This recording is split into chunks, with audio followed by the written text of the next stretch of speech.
ముఖ్యమంత్రి రేవంత్ రెడ్డిపై బీఆర్ఎస్ మాజీ ఎమ్మెల్యే బాల్కసుమన్ చేసిన అనుచిత వ్యాఖ్యలను నిరసిస్తూ సిద్దిపేట జిల్లా హుస్నాబాద్ అంబేద్కర్ చౌరస్తాలో కాంగ్రెస్ పార్టీ శ్రేణులు నిరసన చేపట్టారు. బాల్కసుమన్ దిష్టిబొమ్మను వేలాడదీసి దహనం చేశారు. అంబేద్కర్ వాదినని చెప్పుకుంటున్న బాల్కసుమన్ నిజమైన అంబేద్కర్ వాది అయితే ముఖ్యమంత్రి రేవంత్ రెడ్డికి వెంటనే క్షమాపణ చెప్పాలని కాంగ్రెస్ నాయకులు డిమాండ్ చేశారు. ప్రజాస్వామ్యయుతంగా మాట్లాడే అలవాటు నేర్చుకోవాలని బాల్కసుమన్ కు హితవు పలికారు. మరోసారి ఈ విధంగా మాట్లాడితే సహించేది లేదని హెచ్చరించారు. ఈ కార్యక్రమంలో PCC member Kedam Lingamurthy, single window chairman Bolisetti Shivaiah, municipal floor leader Chittari Padma, కౌన్సిలర్లు వల్లపు రాజు, భూక్య సరోజన, పున్న లావణ్యాసది, మండల అధ్యక్షుడు బంక చందు, కాంగ్రెస్ నాయకులు, కార్యకర్తలు తదితరులు పాల్గొన్నారు.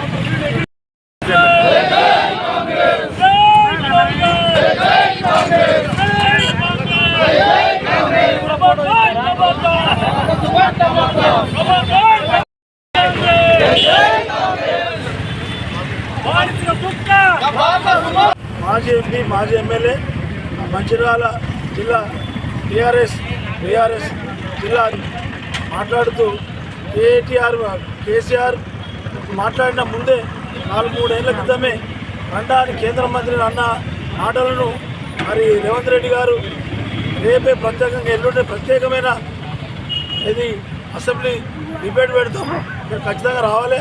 అవసరం అంటే మీరు బట్టలు కూడా తెచ్చుకోరి, మీ మందులు కూడా తెచ్చుకోరి, మీరు వినూరి. మీరు లేకుండా మేము ఏం చర్చ చేయం. ఏదైతే నీటి పంపకాలయో దాంట్లో పూర్తిగా మీ వైఫల్యం ఉన్నది అని చెప్పినప్పుడు మీరు స్వాగతించాలి. దాని మీద అంబేద్కర్ ఇష్టాన్ని చెప్తా అంటాడు బాల్కసుమన్, ఈజీ చదువుకున్నా అని చెప్తా అంటాడు. మరి మొట్టమొదటి అదే మన వివేక్ సాబ్ మీద ఈ మీద 70 ఉన్నాయి, 100 కేసులు ఉన్నాయి. ఆయన దగ్గర సెంటు వాసన అని చెప్పిండు. మరి ఇలా 100 కోట్ల రూపాయలు సంపాదించాడు. మరి గద్దార్ గారు ఏదైతే అంబేద్కర్ దాన్ని నమ్మిండో, మరి గద్దార్ గారు 50 ఏళ్ళ జీవితంలో కూడా ఇది రండా గిండా అనలేకపోయాడు.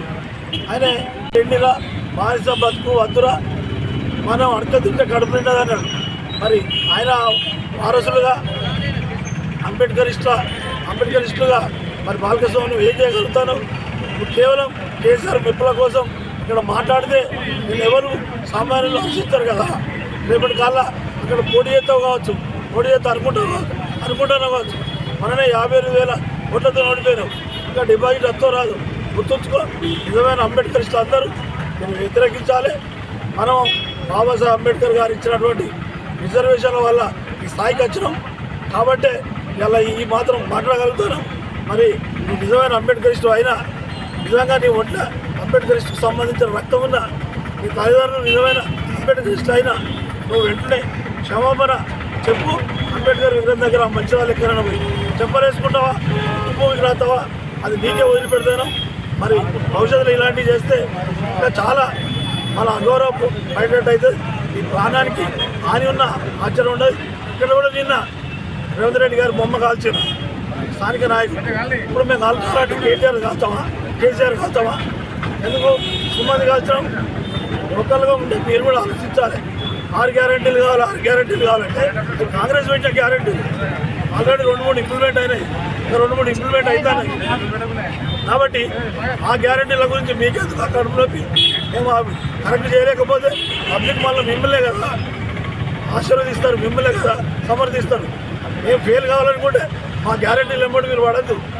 మీరు ఏమేమి రైతు బంధు ఇచ్చారా, రైతు బీమా ఇచ్చారా, ఇంకో ఉద్యోగం ఇచ్చారా, ఆ 3 ఎకరాల పొలం ఇచ్చారా, ఎస్సీలకు ఎస్టీలకు సీఎం పదవి ఇచ్చారా, అవన్నీ చెప్పుకుంటే మీ ఇజ్జత్ మానం పోతుంది అని తెలియజేస్తూ